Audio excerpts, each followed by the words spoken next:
হজরত শাহজালাল আন্তর্জাতিক বিমানবন্দরের তৃতীয় টার্মিনালের কার্গো ভিলেজ ব্যবহারের জটিলতার সৃষ্টি হয়েছে।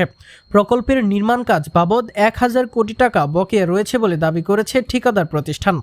তবে এই টাকার অঙ্কে আপত্তি বিবেচকের। টাকার অঙ্কের এই গরমিলের কারণে চালু করা যাচ্ছে না তৃতীয় টার্মিনালের কার্গো ভিলেজ। বিমানবন্দরটির বিদ্যমান কার্গো ভিলেজ পুড়ে যাওয়ার পর নবনির্মিত তৃতীয় টার্মিনালের কার্গো ভিলেজ ব্যবহারে ঠিকাদার প্রতিষ্ঠানকে চিঠি দিয়েছিল বাংলাদেশ বেসামরিক বিমান চলাচল কর্তৃপক্ষ। জবাবে ঠিকাদার প্রতিষ্ঠান বেবিচকের কাছে ১,০০০ কোটি টাকা বকেয়া বিল চেয়ে বসেছে। অন্যথায় তারা টার্মিনালটি বেবিচককে বুঝিয়ে দিতে অপারগতা প্রকাশ করে।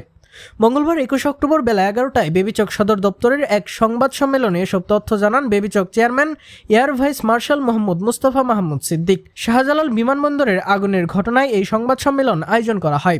সংবাদ সম্মেলনে সাংবাদিকদের প্রশ্নের জবাবে বেবিচক চেয়ারম্যান বলেন, নতুন যে অত্যাধুনিক ইম্পোর্ট কার্গো ভবন নির্মাণ করা হয়েছে সেটি এখনও চালু হয়নি অর্থনৈতিক জটিলতার কারণে। এই ভবন চালু হলে আগুন লাগলে আমরা বাসা থেকেও মনিটর করতে পারবো, কিন্তু ঠিকাদারি প্রতিষ্ঠানের সঙ্গে আর্থিক গ্যাপ রয়ে গিয়েছে ১,০০০ কোটি টাকার। আমরা সেই গ্যাপ পূরণে দুই পক্ষের মধ্যে সমন্বয়ের চেষ্টা করেছি। তিনি বলেন, বিষয়টি নিয়ে এরই মধ্যে একটি যৌথ বোর্ড গঠন করা হয়েছে। সরকারি টাকা ও ঠিকাদারি দাবি দেওয়ার মধ্যে পার্থক্য মিটলেই নতুন কার্গো ভবনটি হস্তান্তর ও চালু করা হবে।